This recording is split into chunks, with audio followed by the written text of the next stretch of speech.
Hello, and welcome to English Learning for Curious Minds by Leonardo English, the show where you can listen to fascinating stories and learn weird and wonderful things about the world at the same time as improving your English.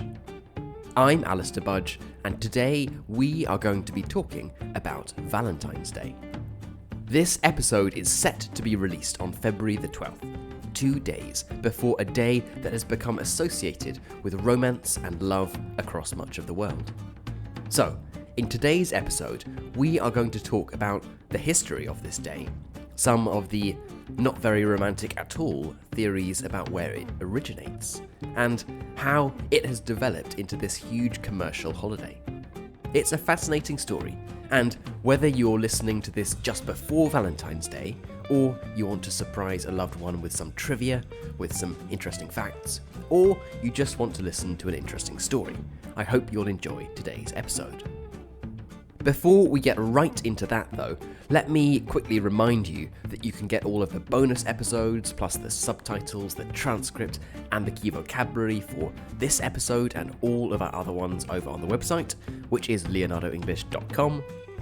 This is also where you can check out becoming a member of Leonardo English and join a community of curious minds from all over the world, doing meetups, exchanging ideas, and generally improving their English in a more interesting way. So, if that's of interest, and I certainly hope it is, then the place to go to is leonardoenglish.com.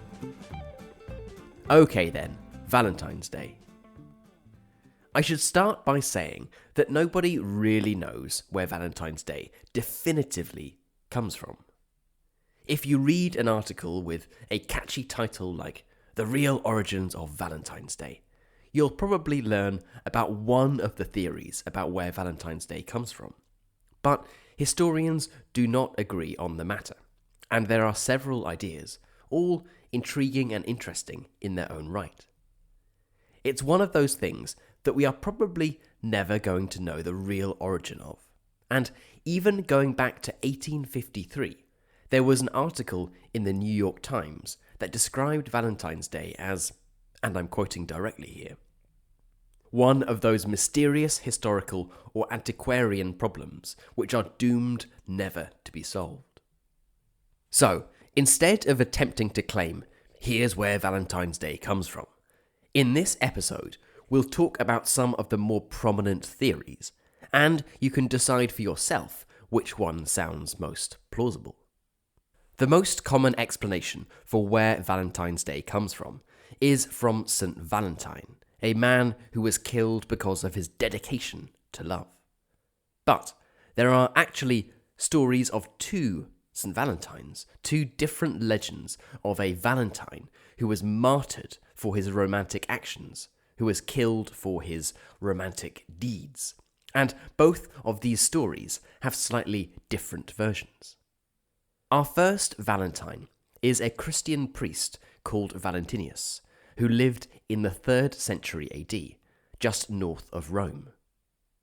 The legend goes that Valentinius was arrested by the Roman Emperor Claudius for the crime of helping persecuted Christians.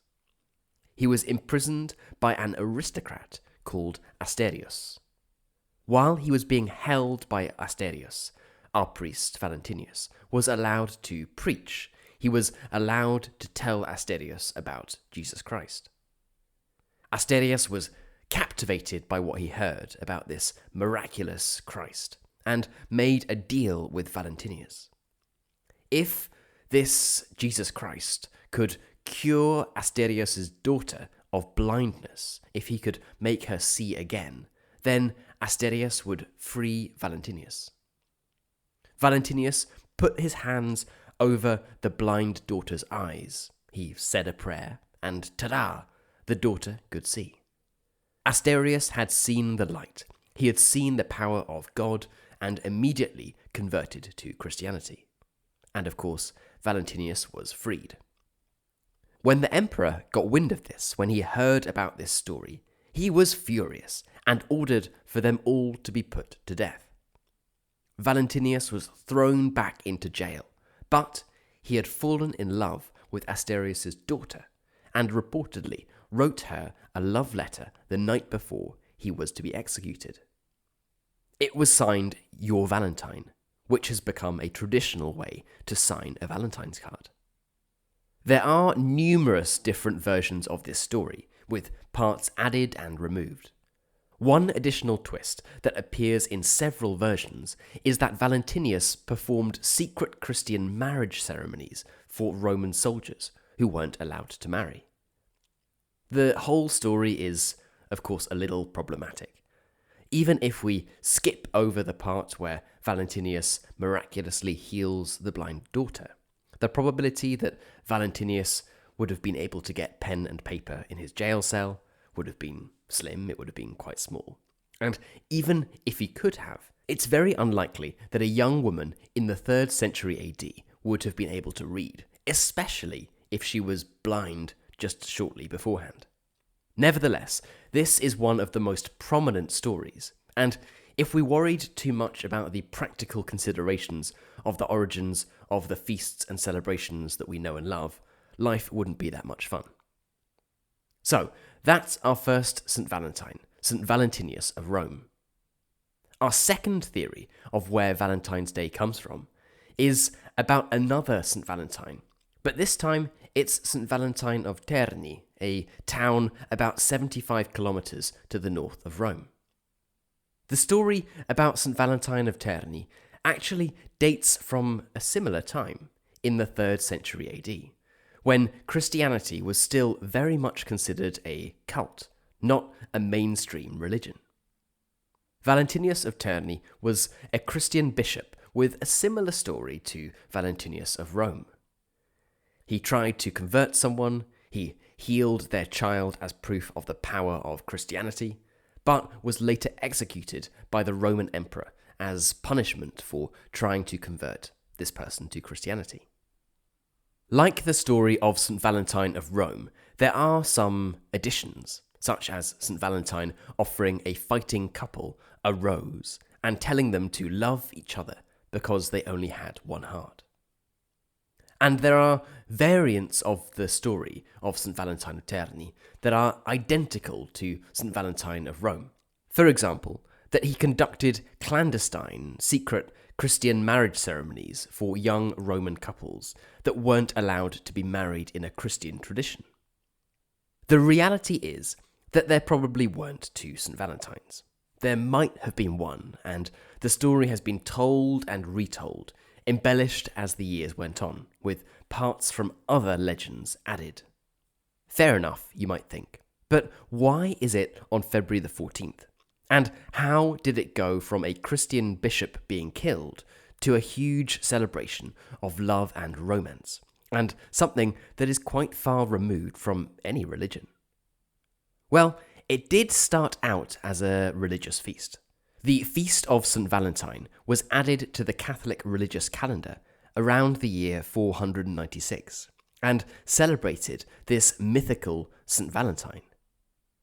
There are some interesting theories about why the date of February the 14th was chosen. There's no evidence that St Valentine was killed on or even around February the 14th, and instead, the theory goes that it was placed on that day to coincide with a pagan festival that was celebrated by the Romans called Lupercalia. The Christian church was trying to convert as many people as possible to Christianity, and turning a pagan celebration into a Christian one was a far simpler way of getting people on board than just saying, okay, you can't celebrate your pagan festival now, you need to celebrate our Christian one on a different date. Lupercalia was already a festival that celebrated fertility, and thus it wasn't a huge jump to go from a festival that celebrated the act of reproduction through to one that celebrated a saint who had a strong romantic story. During the Roman feast of Lupercalia, Roman priests would meet at a cave where it was believed Romulus and Remus, the founders of Rome, had been brought up by a wolf. They would then sacrifice a goat. They would kill a goat. They would skin it. They would cut off its skin, and then dip the pieces of goat skin into blood.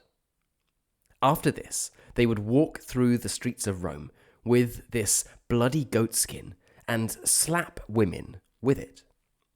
The idea was that this would make the women more fertile, more able to produce children in the coming year.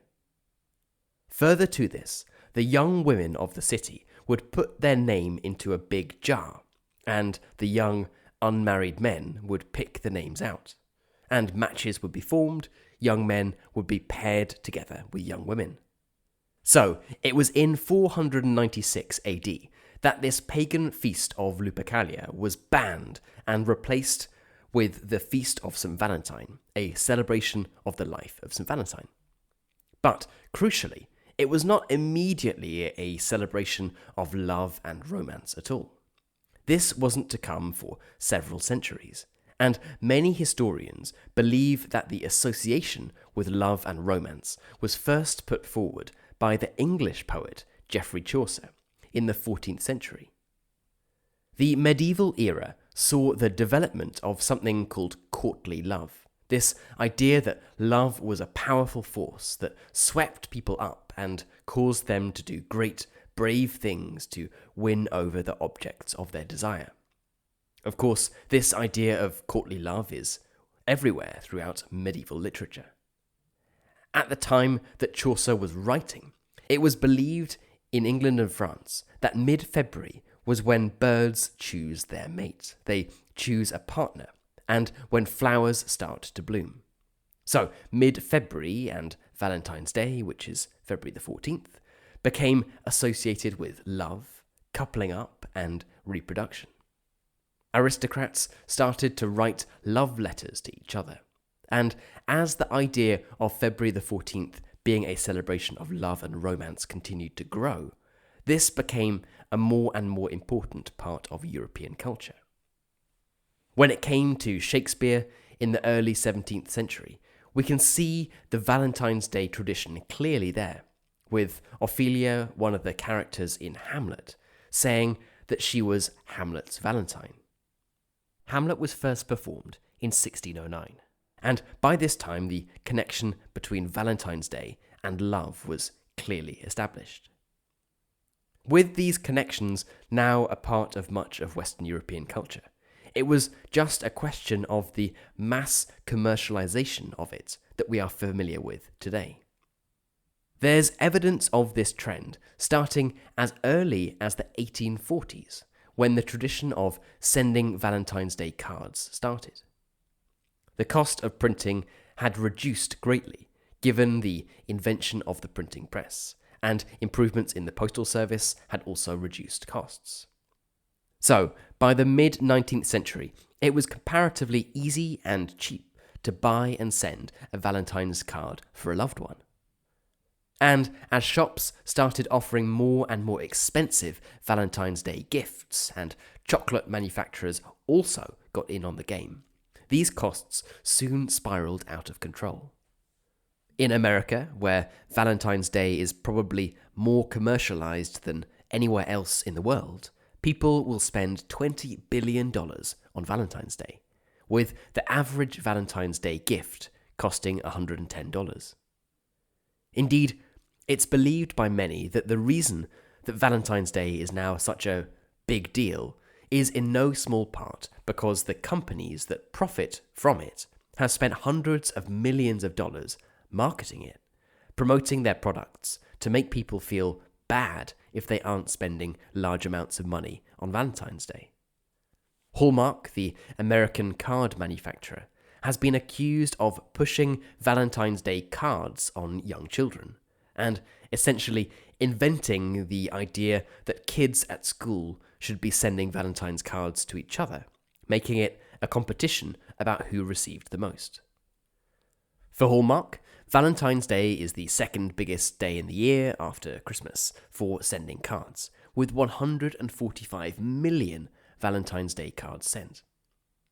As you probably know, greetings cards are incredibly cheap to produce and are very high margin. The companies make a lot of money from selling each one.